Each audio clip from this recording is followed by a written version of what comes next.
Ja, vi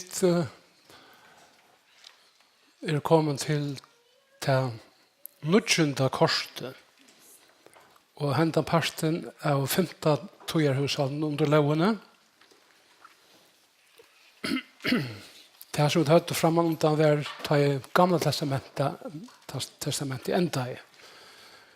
Vi tar 410 årene.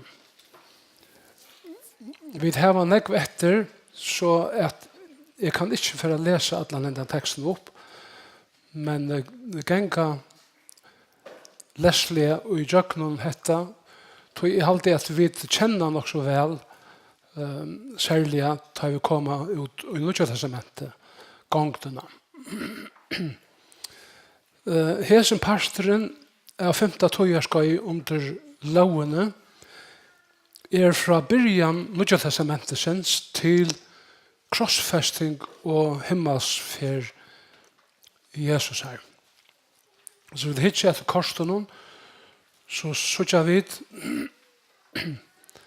at Herren han sender angelsøyn som sier vi hirarna i Lukas 2 «Tikkun i det frelsare føtter som Kristus Herren». Så så elskar i god heimen at han gav sånn sin nøgnbara, for hvert han tror han skal ikke fortapast, men hava evet liv. Og han, Herren Jesus, var hitt lova i avkom kvinnorna. Føddan av kvinno, føddan under lovene som Galaterbrev 4:4 sier, og Isaias profeterar 600 år framan undan og i 10. kapitlet Møtt skal være vid bad og øya sånn. Og nå hender det underfotla at hin lova i endurløysaren, Herren Jesus, være føtter. To sånner min, jeg har født til i det. Føying Jesus til det som ui henne i gite av heilige andanen. Så kommer vi til døp Jesus her. To sånner min, hun elsker jeg, til tøyen her vi tokka, som røtten ljøva av himmelen da han var døpter. Og så tjeneste Jesus her, hesen sånner min, hun utvalgte høyre i han. Og Jesus kommer inn i Jerusalem, hekk konkurtøyen kommer til tøyen, fatekker han, og røyer av esle og ungen Jesus file. Zacharias 9:9 og 1. Mosebok 9:4 til eisene. Så leser vi om hvordan Herre Jesus vil sviken, handtidsen og dømter. Vannvirder var han, Isaias 3:3. Folk vendte seg fra honom, med fotler av pøynen og kunngjør vi sjuk. Og så enda det vi at Jesus var krossfester. Og Kristus enda lovaren kvarjen tog til frelse som tror. Og her endar så tøyerhushalde loven vi krossfesting Jesus her. Og et nytt tøyerskøy byrjar nu som øyder nøye. Dette samkom og tøyen. Kristus enda lovaren kvarjen tog til frelse som tror, som det sutja som pøylande visa i ervan. Tar atla av hon grøv mittlen hinnar godleso, men tja en rykon vær han i deian grøven. Og i fengje gjeraren her. Og han var 40 dager satter av apostlens vinn. Du skal ikke lete han inn heilig at hun sutja rått. Og så ryser Herren Jesus 3 dagen opp fra hinnom deg. Herren Jesus skal komme atter av samme hatt som tid så han færre til himmels. Hetta var lyftet som tar 2 kviten klæven, søtte vi lære så en Jesus her, at han skulle komme atter av samme hatt som han får. Og holdt trus, det jinko til kvitesonnene. Og dette var det samme tøyerskøy som var i middelen postjer og kvidersson i Gamla testamentet. Og at i holdt 20. delen var det at breiene skulle svøtjast, som taler om likam Kristus her, som samkommet, var båren i heim, vi kom og heile antans. Vi ble til nastu søya, og til nå satta tøyarhushald, samkommet tøyen. Vi var teksten av venstre hånd og myndene av høyre. Hette er det 20. korset. Og hetta satta tøyarhushaldet, som byrjar av kvidersånå, fevner fra kvidersånå til kom og Jesus her, og i måtte og miklar dord. Nå er tøyen fra kvidersånå til bostrykkingene, det er bostrykking tørre tryggvand. Jeg kan lese sindre av teksten. Attan av himmels for Jesus her var apostlene etter året herrens og Jerusalem, og boi av etter tøy som tøymen var lova, at han skulle få en annan talsmann. Og det var altså Heile Andan. Heile Andan. Medan tar boi av og hesar særstøk og det heldet tar og i bønene. Så var det 20 det 17 kommer sammen og øyne steg. Akkurat som 120 tryggvand. Hendan det fikk til Heile Andan, ta i knapplige ljau kom av himmelen, som ta i overfor stormer brester av. Tungur ens av elde vursle seg 4 tøymon, og det skilte seg sånt og settest av hvert tørre, og det var alt fyllt av Heile Andan. Hetta ser at høytningar mykje at skilja monen og i middelen tøyena åren kvidsom det og attana kvidsom det. Heile Anden bor i himmelen og virka fra himmelen og nyer lærer i Gamla testamentet kom iver mennesker og ut inntil til tjenest og gjøkken teg som god vilte og fører seg en atter til tilhaldssted så ut i himmelen. Men nå tar vi kommet inn i nøye tøyene henter til at Heile Anden kommer nyer til gjerrar og teker bosted og i tøymen tryggvand. Det var aldri hent før. Og Jesus sier det selv i Johannes 14, 15 og 16 at Heile Anden talsmauren han skulle være tjatikkon og han skal være uitikkon. Og akkurat som det hendte dette at de 120 tryggvande som var her de var døpt ved Heile Andanen til at være et likam. Og dette likam samkommet Kristus her, som byrjar vi ta med favo, og som sujan i jøkken øldner til dagen i det, hver for en sal vil frelst, vil øysene døpt ved Heile Andanen til å være en limor av likam Kristus her, som han høtti av. Kviderssonen Heile Anden var uthelter. Og han leier daglig at 3 tøymon nøkker som låter seg frelsa. Av jøden og av høytningen. Og vi minnes til hvordan illt Peter og lærersvennerne, apostlene høtt og vi at teka høytninger vi inn i samkommen og fellesskapen. God måtte gjøre Peter en særlig åpenbering til Cornelius og i Apostlasjonen 20 for å samføre han om god hei øysene en atlan vi høytningen. Selv om samkommen bare bestod av jøden de første togene, så var det ikke gods at det skulle ikke være nærkere moner av folkesløven og samkommen Kristus her. Ødel folkesløv, høytningene og øysene. Og det var lyftet som vi leser om Isaias, at det var åløyte, sier Herren, at bare folkehansere skulle de høre Herren til. Øysene yngste han at høytningene de altså som ikke jøder skulle øyne høyre vi til likam. Og dette det som Paulus taler så nekve om, særlig i Efesosbrevene. Og dette løndarmålet vi samkommende var noe som var dult eller fjalt fra evig tøyen og ble åpenbæret i jøkken Herren Jesus først og fremst, og så igjen i jøkken apostler hans herre, Paulus særlig og Peter og ærer, det hinner.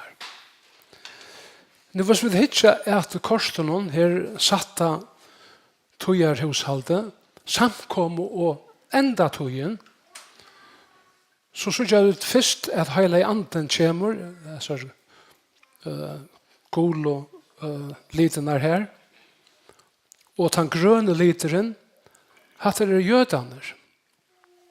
Jerusalem og tempelet vil ha løgt i øye, og jødene vil ha sunderspjatter. Arhold fjers kom romverjer og knusa av alle motstøv, og jødene vil ha spjatter om alle heimen, og her var verdet løyken til nødja tøy. Inntil 1948 ta fengt der landet atter. Og så igjen i helter samkommet tøyen fram, vi som gola liten som vi sutja. Men som tøyen gonger sutja vi at det kommer en violett og liter inn i myndene. Så det som Paulus har avværa til tryggvandet og i Apostlasøvne 20, svarer ulvar skulle komme inn i middelen tykkere. Og tar skulle ikke øyre fylkene. Ja, middelen tykkere sjølvar skulle menn ståja fram som skulle tale til og rennvørst for å dreie lærersøgnene etter seg. Og det ikke så løst jeg vil huske om tøyen i det, hvordan kristen høyden, ikke kristen daumeren, kristendommen sjølvande til verden av bibelsk og sanna, men kristen høyden en sammanblandingur av tryggvande og navnkristne mennesker. Og då det så ofta så ringt til okkon kjenne til sånn og tryggvande fra tøymon som bare navnkristen eller latast at være tryggvande. Og så løs jeg tøyen hilde fram, da jeg vil lese til dømes samkom og til kyrkjesøvene, lykka fra til katolske tøyen opp til okkara det så jeg rævlig strøy nettopp ved være at en nødt lærer kom fram til første katolske tøyene, som vi kallet for erstatningsteologien. Replacement theology og enskon. Og han læreren ganger ut på at God til vreka Israel og jødene. Jødene litt nå, God til ikke vittere å gjøre mer som sutt egna jødiske folk. Og God til å tige sikningene som gamle testamentet lovet i jødene og flytter iver av kyrkjene eller samkommet gods. Og katolska kyrkja hon gjør det krev på at vi jo den øyneste sanna kyrkjan eller samkommet gods av jørene. Og hendan vittløyingen har ginger fyrir seg tjøkken ölten her, og det merkelig hent at hendan læran, erstatningsteologien, eller omskiftes læran, kommer fram nå av nødgjum. Det har vært sagt enda av evangelisk og tryggvande mannen at jødene har unga framtøy. Jødene vreka vi alla. Og nå det bare samkommet Kristus her alt snur seg om. God har flott sikningar som er i samkomna og flott alle bannene som var lov i Israel av Israels folk. Og tog det her som det Men då sier at det ingen moner i middelen i Jerusalem og bojer i heimen og Israel som land fram om noen andre land. Men Bibelen sier helt nek annet. Paulus spyr, hever God så vreka folk så ut? Men det så. God forbjør, som sommertøyinger sier. God hever ikke vreka folk så ut. Han har sett Israel til søyes enn tøy, medan han savnar samkommer søgna av öllum folkaslån, bæði jødun og høytningon, inntil enden kjemur. Og så langt som Israel vil sett til søyes, ut av banan, og han tøyen kjemur, ta i god skal, atter venda seg til Israel. Hon og Iva nær. Og jeg skal ikke fære langt inn i at det ser avhåverst evne, men så hendte nekka størst. Og det bortrykkingen. Ta i Herren, som Paulus sier i 4 Korintbrev 15, og i 4 Thessalonikerbrev 4, rikker samkommende borster av gjørende, og i øynene nu, og i øynene egna brakte, og en håper av mennesken, de som har tro av Herren Jesus Kristus, hans er blå, de har vært flott av gjørende, og de får dårdar likam, som de møter Herren i luftene vi. Herren kommer nyr i luftene etter tøymen. Som vi sitter her i endan av myndene, han den reia linjen, eller pøyleren som fer oppatter, og den gola linjen til sånn og tryggvande som vil være bortrykt. Og vi sitter at den grønne literen, han kommer fram etter her, og her i midten så ikke sagt om jødene, i enda tøyen i her. Og det første som hender, og tar vi være bortrykt, som det stender her, til høyre og domstøler Kristus her. Det ikke det at vi får være dømt, men vi får være bedømt, til at det var mett om hvordan liv okkara vignægest som godsfolk, eller godsbød. For anstakker av oss skal gjøre god råkskap for okkara liv, og for okkara tjenest og for Herren. Til det som domstøler Kristus her snur seg om. Det et sere alvarsamt, tøytninga med ikke evne, som ikke skal komme mer inne på. Så gjerne så ikke vidt han det her violetta linjen, som vi kallar for hitt stora frafallet. Og det ikke et øyelig frafall i hessen døven? Nettopp i bløven og i fjellmilen og i det, så hører vi om hvordan enda prester ikke tryggva at Bibelen okkar øynaste og søgnaste og sanne myndeløg. Men bare genge etter som tøyer anden i heimen. Det sannelig et størst frafall, store frafall, som Paulus eisne taler om at det skulle torrfører tøyer komme, at mennesker gå ved seg selv, og elsker listesøgner mer enn god. Og det skulle ha et skyn av godsøtta, men ångan verilig av godsøtta. En tryggvande løyveten av Israel verer ens og nøva tjøknen flauene varvøtt tjøknen trangtene. Det som halda at vi som samkommer Kristus færre tjøknen trangtene. Jeg halde selv ikke, jeg kunne godt brukt en gode løte til at prekva kvui, men jeg skal ikke gjøre det. Men bare sipa til det som Paulus sier i 4 Thessalonikerbrevet 8 og vers 9, at han frelser okkom fra vrøyene som kommer. Og hva vrøyen? Vrøyen den store trangten. God er ikke at okkom til vrøye, men til frelse vi har okkara i Jesus Kristi. Dømer okkara, han får fram av Golgata, og han får ikke tverrfyrende at døme okkom. Selv om vi ikke har finnet lyftig om at vi skulle slippe undan trangten, så har han givet her lyftig at vi skulle slippe undan til store trangtene, som helt noe annet, som vrøyen som skal komme iver gjerarøyke, fra satta kapitlet og til 19. kapittel, og i åpenberingen leser vi om disse øyelige trangtene som fer fram av hjørne. Og til det, så hvis vi ble om, komma til nu. framvid satta tojar hushåll, samkomman och enda tojen. Ja, jag har 20 minuter.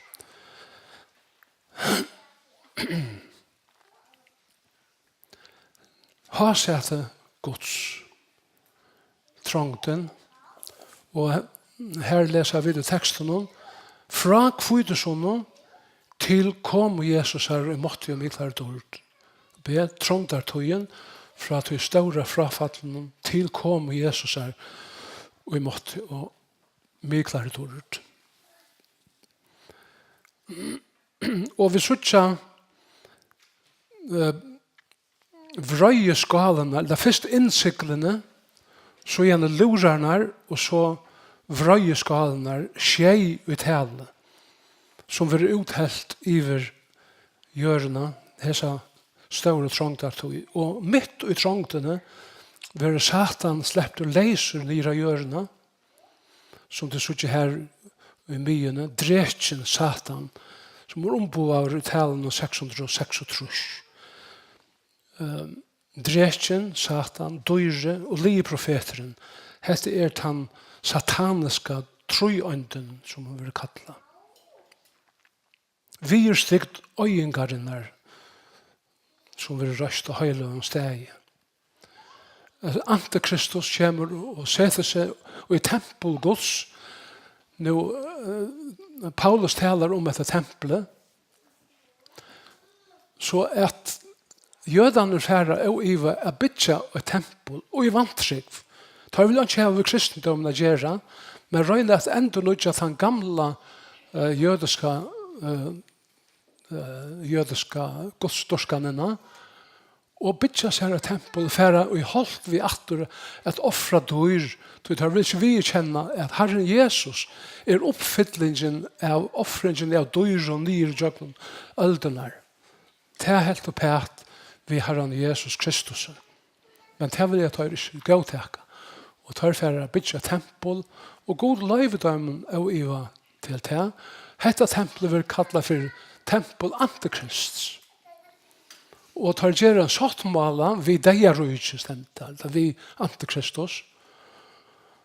Og midt i sattmålene, midt i til søgnast og kjent og viken i Daniels bok, skal ikke komme inn på at det heller. Ta skal Antikristus brauta sattmålen gjør vi jødene.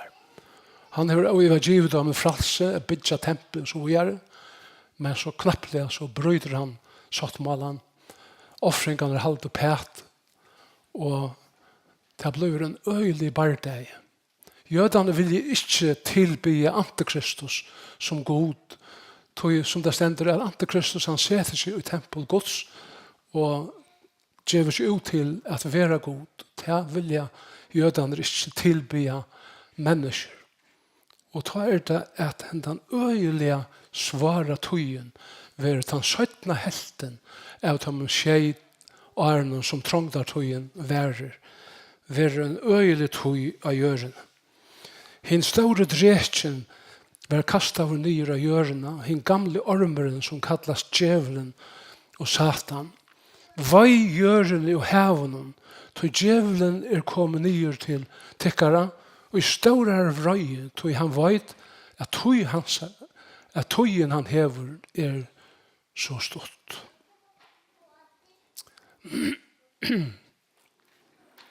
Jeg skal ikke fære inn i ter halvfjerds viken her i Daniels bok. Det ble for innviklet tjåken. Men så kommer vi til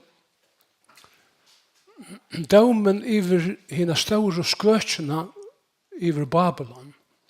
Og i åpenberingen 16 og 18 leser vi hvordan god for å døme Babylon, som er iver den politiske og den boskaperlige og hernelige makten av gjørende som ut i huser gode, og god skal døme folkesløyene. Vi leser om det i Matteus evangelium 25, hvordan god skal kalla folkesløyene sammen, og han skal skilja bukkene fra seien. Seien de som har tro av Kristus, gjøkken til store trangtene, og som kom inn i rujtje. Og bukkene de som færre fortapt og være kastet og i eldskjegven sammen vi lige profeten og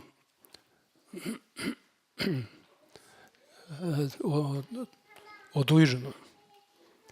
Men ta det en stor hending fram knapplige, og til til at Kristus, han åpenberer seg i måtte og miklare dord, og kommer saman vi herskar og søgnen, og saman vi samkommer søgnen til gjerrar, er grunda så et rujtje og i 1000 år. Og til slutt han den pøylen, ja, brittle blamsen kommer først, her så samkommer vi er vugget brugga om Kristus. Og så kommer Kristus vi samkommende, og søgnen herskar nyra hjørna, og nyra oljefjallet, og oljefjallet skal klona. Dæleren i fjallen og lesa av det her. Koma Kristus vi måtte og miklare dord. Hette det som gamla testamentet talar om og gjev jøden lyfti om. Det kommer en dæver ta et her skulle få alle sikningarna oppfylltar som god til givet Abraham og avkom i hans her. Og et rujtje fullkommeløyka av hjørene og i 1000 år. Og vi som samkommer hans her skulle være konger sammen vi hånden i 1000 år og i dårdar likamen. Og det det såleis at anda her ønskaparens som vi leser om i Efesusbrevnen 7. kapitlet omgirer hjørene og avvirkar menneskene av hjørene. Vi så i noen innskåten og ønd og tanken avvirkar anda her ønskaparens menneskene gjøre, å sia og det rævlige hendingar som færer fram. Heter alt inspirera av Satan og hans herskare. Og vi opplever det i hesson døven. Takk Isis og alle de rævleikar som vi høyre at mennesker får seg til å gjøre og møte medmenneskene søgnen.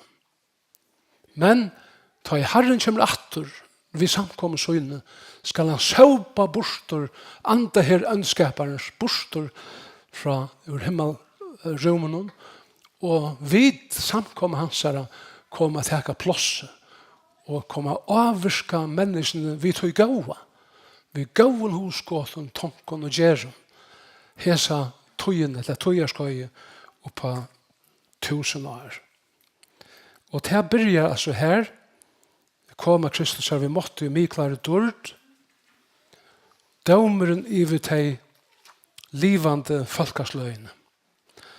Satan vil bunden med en dyre og falske profeteren vil kasta i eldskjekven.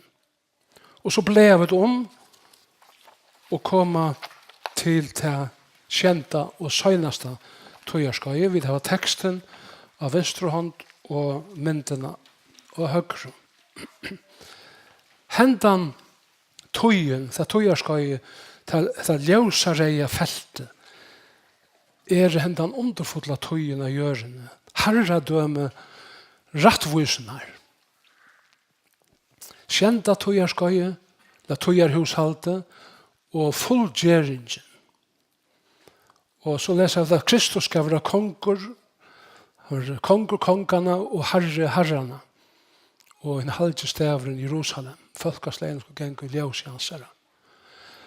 Og så leser vi i Efesusbrevnen 8, teksten under her. Han har kunngjort okkon landarmal viljasunds. Hushald og fytling tøyana. Jeg savna alt til 8 Kristus, det som i himmelen er og det som i jøren er. Og i hånden heva vi til øysene finne arvalot, så i reikvolinjena. Vi i framman undan var atla til det, etter tog vi han har sett seg fire, som virkar alt etter røye vilja syns. Ja, opprøsningen til løs, opprøsningen upprøstare rattvise og upprøstare tryggvande, upprøstare blå vittnarna. Og det stender at sæler det som får lot i fyrre upprøst. Fyrre upprøst i imenskon dalton. Og så kommer han 17. upprøsten til døm. Og ta i til 1000 årene er vi at enda, så leser vi her om at Satan vil løster. Eller Satan vil løster stuttet tog. Og han fer ut og vittlager folkesløyene, og det ser ut som at han gamla naturen og i menneskene ta, at han har tusenårsrys vil livet, akkurat han samme som okkara, som framan undan. Sjalt om det var livet under hesson underfulle omstøvene i 1000 år. Laknavøysunden vil også utrolig stor gau, og omstøvene veverleie vil også fullkom. Inntil så Satan vil løster. Og han fer ut og vittlager folkesløyene. Og han fer vittheimen og imot hinnom elskede steg i Jerusalem. Så han nå atler han kolvelta konga døme Kristus her, og henne kristne, og at grunda sitt egna rujt. Men det stender at eldur fall nere av himmelen, og 8 herar Gogs og Magogs. Søgnast upprøstur manna heimsins, og i råkna teg født vår ut av 1000 årene under løslo Satans.